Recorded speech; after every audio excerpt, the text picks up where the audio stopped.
আসসালামু আলাইকুম বন্ধুরা, কেমন আছেন সবাই? আজকে আমি চলে এসেছি ঢাকার মিরপুর অবস্থিত বাংলাদেশ জাতীয় চিড়িয়াখানায়।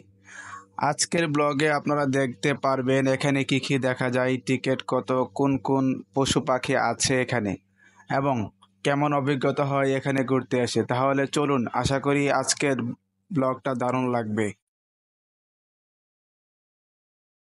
এখানে প্রবেশ করতে লাগছে মাত্র 50 টাকা, আর শিশুদের জন্য 25 টাকা। আসুন ভিতর ঢুকি, দেখা যাক কি অপেক্ষা করছে আমাদের জন্য। প্রবেশ করতে চোখে পড়ল চিত্রা হরিণের দল।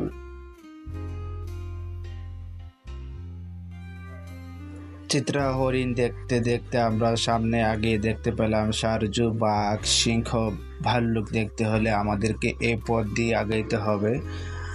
আমরা দেখতে পাচ্ছি অনেক পর্যটক এখানে এসে পশু পাখি দেখে তা উপভোগ করছে। কত রকমের পাখি আছে আমরা এখন দেখতে পাচ্ছি। এখানে রয়্যাল বেঙ্গল টাইগার খাঁচাতে বন্দি আছে।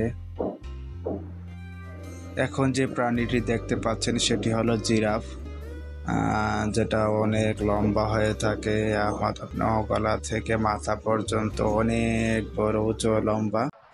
এখন যে পাখিটি দেখতে পাচ্ছেন সেটি হলো সাদা ময়ূর, যেটি তার সৌন্দর্য দর্শকদের মাঝে বিলিয়ে দিয়েছে। সাপ, বানর, হনুমান, চিত্রা হরিণ। আমরা এখন চিড়িয়াখানার মূল আকর্ষণ সাপ দেখে উঠেছি। বড় বড় ধরনের সাপ দেখা যাবে এখানে। বড় ধরনের সাপ দেখতে পাবেন এখানে।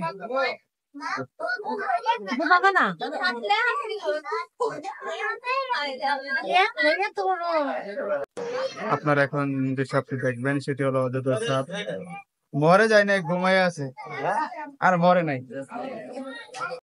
দেখতে দেখতে আমরা একটু চিড়িয়াখানার সংক্ষিপ্ত পরিচিতি জেনে নেই। বাংলাদেশ জাতীয় চিড়িয়াখানা 1974 সালে প্রতিষ্ঠিত হয়। এটি ঢাকা শহরের বীরপুর এলাকায় অবস্থিত এবং প্রায় 75 একর জায়গা জুড়ে অবস্থিত। বর্তমানে এখানে 130 প্রজাতি, প্রায় 2150টিরও বেশি প্রাণী রয়েছে। চিড়িয়াখানা শুধু পশু পাখি নয়, এখানে রয়েছে সুন্দর গাছপালা, লেক আর নৌকায় ঘোরার ব্যবস্থা। পরিবেশটা খুবই সুন্দর, পরিবার নিয়ে আসার জন্য একদম পারফেক্ট। বন্ধুরা, এখানে আসার আগে কয়েকটি টিপস জেনে নেবেন। সকালে এসে ঘুরলে ভালো সময় পাবেন। পানি হালকা ও খাবার সঙ্গে রাখবেন। পরিচ্ছন্নতা বজায় রাখুন। শিশুদের বিরক্ত করা একবারে ঠিক না।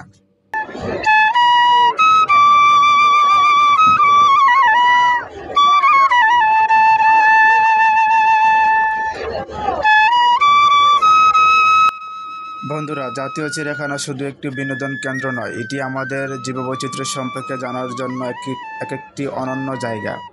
শিশু থেকে বৃদ্ধ সবাই একদিনের জন্য প্রকৃতি ও প্রাণীর এক চমৎকার জগতে ভ্রমণ করতে পারেন এই স্থানে। আশা করি আজকের ব্লগে আপনাদের ভালো লেগেছে। যদিও আপনিও জাতীয় চিড়িয়াখানায় ঘুরতে আসেন, তাহলে এই ভিডিওটা আপনাদের কাজে লাগবে বলে আশা করি।